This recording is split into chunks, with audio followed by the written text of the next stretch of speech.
Bonjour à tous, aujourd'hui sortie détection avec le e-track de chez Minlab.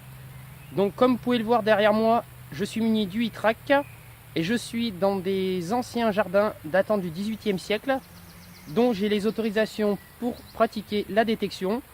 Donc j'espère que je vous ferai découvrir quelques trouvailles et je vais commencer dans un premier temps pour vous faire découvrir les différentes caractéristiques principales du e-track de chez Minlab. Vous voilà l'écran principal du e-track de chez Minlab. Donc comme vous pouvez le voir sur le côté, j'ai ouvert l'accès où vous pouvez connecter votre câble USB pour échanger des informations via le détecteur et votre ordinateur. Je vais vous allumer celui-ci pour vous faire voir les différentes fonctions que celui-ci comporte. Comme vous pouvez le voir, ici nous sommes en mode 1 Minlab. Ici, sur le côté en haut à gauche, vous avez le test de batterie. Ici, vous avez la sensibilité qui est en mode automatique pour l'instant. Et là, ici, vous avez la profondeur en mode pinpoint. Ici, vous avez la férosité de la cible et là, la conductivité de celle-ci. Vous pouvez aussi, avec la fonction Smart 2D, Smart Find, voir ce que vous détectez. Je vous ferai voir quand j'aurai une cible pour vous faire voir où le petit curseur se trouve. Nous allons rentrer de suite dans le menu pour vous faire voir les différents menus Minlab. Vous appuyez tout simplement sur le bouton en forme de livre et vous trouvez les différentes possibilités de celui-ci. Donc menu mode préréglé, discrimination, sensibilité, audio, expert, préférences. Nous revenons sur le mode préréglé. Vous descendez avec les flèches du curseur et vous allez dans les modes. Donc les modes Minlab. Il y en a 4. Le mode monnaie, le mode eau déchet, le mode plage et le mode vestige. Tout dépend d'où vous détectez et de ce que vous voulez faire avec celui-ci. Aujourd'hui, personnellement, je vais me mettre en mode monnaie. Donc il y est déjà, à savoir que vous avez aussi 4 modes que vous pouvez personnaliser vous-même. Voilà. Donc écoutez, nous allons voir ce que ça donne sur le terrain avec, en espérant, quelques belles trouvailles.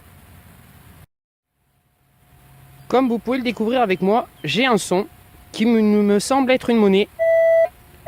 Écoutez le son. Un son bien net et médium. Nous allons regarder l'indice de conductivité et de férosité ensemble. Nous avons 13 de férosité et 29 de conductivité. Nous allons maintenant regarder la cible ensemble. Effectivement, je pense que c'est une monnaie ou un bouton. On va découvrir ensemble.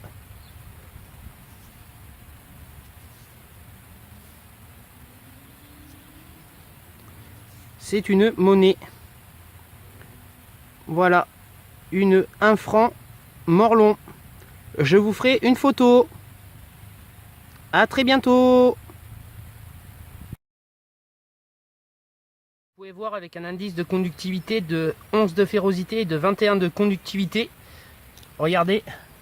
À même le sol, regardez. Hop, on la prend ensemble.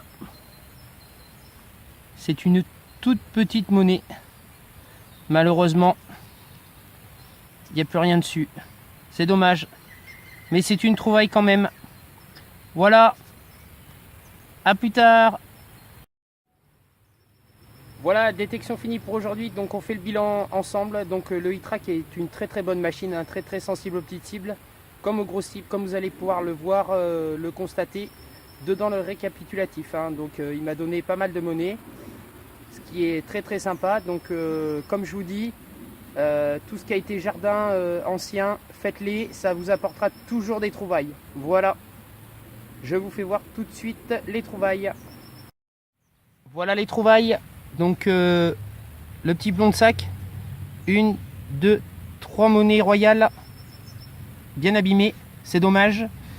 Un bouton très joliment décoré, une 10 centimes de nos anciens francs, une 1 franc 1934 et une 25 centimes Lindauer 1919 en très très bon état.